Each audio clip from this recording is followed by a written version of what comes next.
성경 전체가 우리 모두에게 주는 교훈은 아주 분명합니다. 무엇보다 하나님과의 관계가 올바르게 서야 한다는 것인데요. 하나님과의 관계가 깨어지면 하나님은 물론이고 다른 사람들과의 분열과 단절이 초래되지요. 에덴 동산에 추방된 아담과 하와가 그랬고, 동생 아벨을 죽인 가인의 비극 역시 근본적인 원인을 따져보면 하나님과의 바른 관계가 깨어진 것에서 찾을 수 있습니다.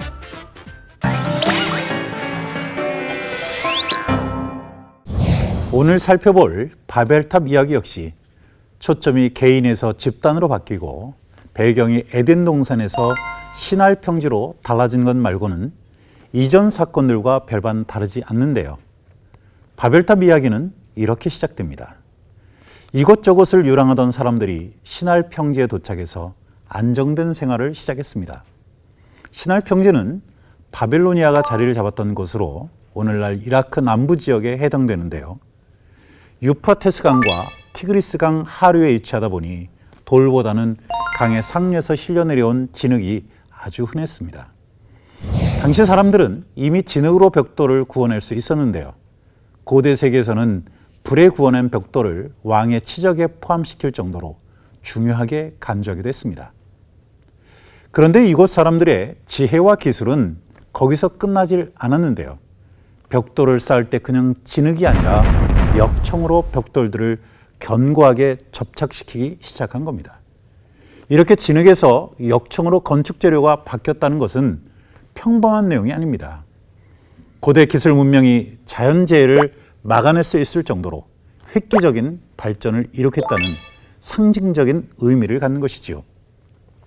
천연 아스팔트인 역청은 진흙보다 접착력이 강할 뿐 아니라 방수 역시 가능했습니다. 우리는 여기서 신할 평지의 정착민들이 대홍수 사건을 잊지 않았다는 것과 함께 홍수의 피해를 예방해 보려는 의도를 갖고 있었다는 것을 새삼 확인할 수 있는 겁니다. 당시 정착민들이 성과 탑을 건축하려는 데는 분명한 목적이 있었습니다. 성을 쌓아 도시를 건설하는 게 첫째 목적이었고요.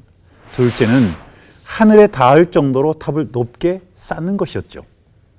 셋째는 대규모 건축으로 이름을 내고 그렇게 해서 더 이상 사방으로 흩어지지 않겠다는 것이었는데요. 한마디로 이 프로젝트는 하나님의 권위에 대한 도전이었지요. 이름을 낸다는 것은 인간이 스스로 이름을 짓겠다는 것이고, 그렇게 이름을 짓는 것은 신적 권위를 행사하는 일이었기 때문입니다.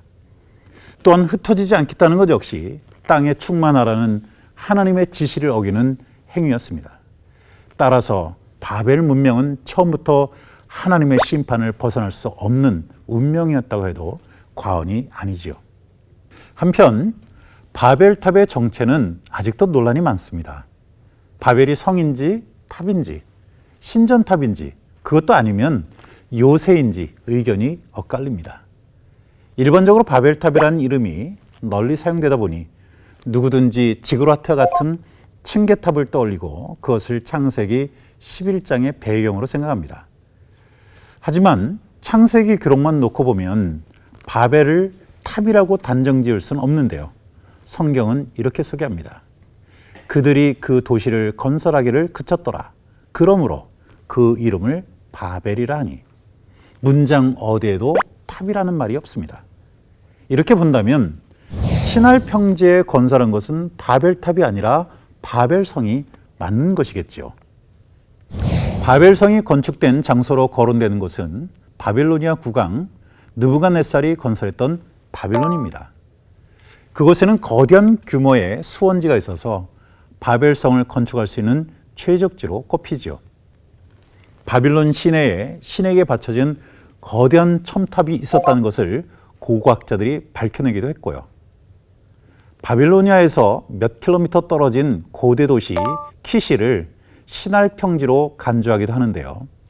이 두 곳뿐 아니라 고대 수메르의 주요 도시였던 보르시파의 비르스 니므롯이라는 곳을 제3의 장소로 꼽기도 합니다. 그곳에서는 거대한 신전탑 지구랏이 여러 개 발견되기도 했었지요. 이렇게 구체적인 장소가 입에 오르내리는 것은 그만큼 바벨탑 이야기가 역사에 단단히 뿌리를 내리고 있다는 말일 겁니다. 성경은 인간들이 하늘에 닿을 정도로 성과 탑을 쌓아 올라가자 하나님께서 내려오셨다라고 전합니다. 하나님께서 직접 개입하신 겁니다. 그리고는 그들의 언어를 혼잡하게 하시고 서로 알아듣지 못하게 하십니다. 언어가 서로 달라진 사람들은 자신들의 처음 의도와는 달리 온 지면으로 흩어져야 했는데요. 아카드어로 신의 문을 뜻하는 바벨을 성경의 기록자가 히브리어로 혼잡하게 하다라는 뜻으로 사용한 것도 바로 그 때문이지요.